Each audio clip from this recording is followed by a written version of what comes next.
السلام علیکم ورحمۃ اللہ وبرکاتہ۔ میرے دوستو، حضرت عبداللہ ابن مبارک رحمۃ اللہ تعالی علیہ وہ عظیم ترین ہستی ہیں کہ جن کا نام ہمارے اکابر اولیاء کرام میں شمار کیا جاتا ہے۔ حضرت عبداللہ ابن مبارک رحمۃ اللہ تعالی علیہ فرماتے ہیں کہ میں حج کرنے کے لیے گیا۔ حج سے فارغ ہونے کے بعد میں حرم شریف میں بیٹھا ہوا تھا کہ بیٹھے بیٹھے مجھے اونگ آ گئی، تو میں نے خواب میں دیکھا کہ دو فرشتے آسمان سے نازل ہو رہے ہیں۔ ایک فرشتے نے دوسرے فرشتے سے سوال کیا کہ اس سال کتنے لوگوں نے حج کی سعادت حاصل کی ہے؟ تو دوسرے فرشتے نے جواب دیا کہ اس سال 6 لاکھ لوگوں نے حج کی سعادت حاصل کی ہے۔ تو پہلے فرشتے نے سوال کیا کہ کتنے لوگوں کا حج قبول ہوا ہے؟ تو دوسرے فرشتے نے کہا کہ کسی ایک کا بھی حج قبول نہیں ہوا۔ حضرت عبداللہ ابن مبارک فرماتے ہیں کہ میں نے سنا تو مجھ پر ایک اضطراب کی سی کیفیت طاری ہو گئی، اور خیال آیا کہ لوگ دنیا کے کونے کونے سے راستے کی تکلیفیں، مصیبتیں اور پریشانیاں برداشت کرتے ہوئے اور اپنے بال بچوں، رشتہ داروں، ہمسایوں کو اور اپنے وطن کو چھوڑ کر دریاؤں، صحراؤں اور سمندروں کو عبور کر کے حج کرنے کے لیے آئے ہیں، اور 6 لاکھ میں سے کسی ایک کا بھی حج قبول نہیں ہوا۔ میں ابھی سوچ ہی رہا تھا کہ دوسرے فرشتے نے کہا کہ دمشق کے فلاں محلے میں علی بن الموفق نامی ایک شخص ہے جو حج کرنے کے لیے نہیں آیا، مگر اس کا حج قبول کر لیا گیا ہے، اور اسی کے طفیل 6 لاکھ حاجیوں کا حج بھی قبول کر لیا گیا ہے، اور 6 لاکھ حاجیوں کی بخشش بھی فرما دی گئی ہے۔ آپ فرماتے ہیں کہ اس کے بعد میری آنکھ کھل گئی اور میرے دل میں ایک آرزو اور جستجو پیدا ہوئی کہ اس بندہ مومن کی ضرور زیارت کرنی چاہیے جس کے صدقے سے 6 لاکھ حاجیوں کا حج بھی قبول کر لیا گیا اور ان 6 لاکھ حاجیوں کی بخشش بھی فرما دی گئی۔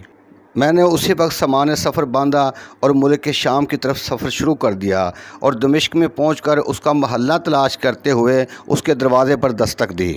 اندر سے ایک شخص نے دروازہ کھولا۔ میں نے اس کا نام پوچھا تو اس نے کہا کہ علی بن الموفق۔ میں نے فوراً ہی اس کی پیشانی کو اور اس کے ہاتھوں کو بوسہ دیا۔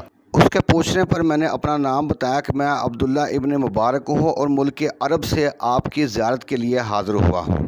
میں نے جو خواب دیکھا تھا وہ اسی طرح اس کے سامنے بیان کرتے ہوئے کہا کہ بھائی، آپ نے ایسا کون سا نیکی کا کام کیا ہے کہ آپ حج کرنے بھی نہیں گئے اور آپ کا حج بھی قبول کر لیا گیا، اور آپ کے طفیل 6 لاکھ حاجیوں کا حج بھی قبول ہو گیا اور ان 6 لاکھ حاجیوں کی بخشش بھی فرما دی گئی۔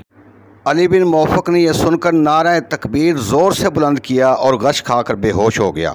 ہوش میں آنے کے بعد علی بن الموفق روتے ہوئے کہنے لگا کہ میں جوتیاں مرمت کر کے اپنے بال بچوں کے لیے رزق حلال کماتا ہوں، اور دوسرے مسلمانوں کی طرح میں بھی بیت اللہ کی زیارت کے لیے تڑپتا رہا، اور ایک ایک ٹکا جمع کر کے عرصہ 30 سال میں نے 3000 درہم جمع کر لیے، اور میں بہت خوش تھا کہ اب میرے دل کی تمنا پوری ہونے والی ہے، اور اس سال تو میں ضرور حج کے لیے جاؤں گا۔ حج کے تمام انتظامات مکمل ہو گئے تھے۔ جس دن میں نے حاجیوں کے قافلے کے ساتھ جانا تھا اس سے 1 رات پہلے میں اپنی بیوی بچوں کے ساتھ بیٹھا ہوا تھا۔ میری بیوی جو کہ حاملہ تھی کہنے لگی کہ آج ہمسائے کے گھر سے گوشت پکانے کی خوشبو آ رہی ہے، میرا بھی گوشت کھانے کو دل چاہ رہا ہے، تو اب شام کا وقت ہے، گوشت تو مل نہیں سکتا، چلو ہمسائے سے ہی گوشت مانگ کر لے آؤ، ہو سکتا ہے ہماری زندگی میں دوبارہ ملاقات نہ ہو۔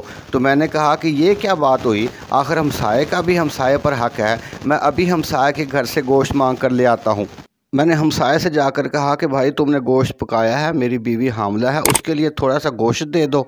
تو وہ آگے سے رونے لگا۔ میں نے کہا کہ یہ کیا بات ہوئی، گوشت نہیں دینا تو نہ دو، رو کر تو نہ دکھاؤ۔ تو میرے ہمسائے کی چیخ نکل گئی اور روتے ہوئے کہنے لگا کہ حاجی صاحب، یہ گوشت میرے لیے حلال ہے اور تمہارے لیے حرام ہے، میرے حالات بہت ہی خراب ہیں، اب تو مجھے کوئی قرض بھی نہیں دیتا، 7 دن ہو گئے میرے بچے بھوکے تھے، آج جنگل میں سے گزر رہا تھا، مردار گدھا دیکھا، سوچا کہ اپنی اور بچوں کی زندگی بچانا ضروری ہے، اس لیے اس مردار گدھے کا گوشت لا کر پکایا ہے۔ یہ سن کر میرے جسم میں آگ لگ گئی۔ میں فوراً گھر گیا اور وہ 3000 درہم جو میں نے 30 سال میں جمع کیے تھے فوراً ہی ہمسائے کی جھولی میں لا کر رکھ دیے، اور کہا کہ بھائی، اس سے اپنے بال بچوں کی کفالت کرو، اپنا قرض ادا کرو، اور یہی میرے لیے حج ہے۔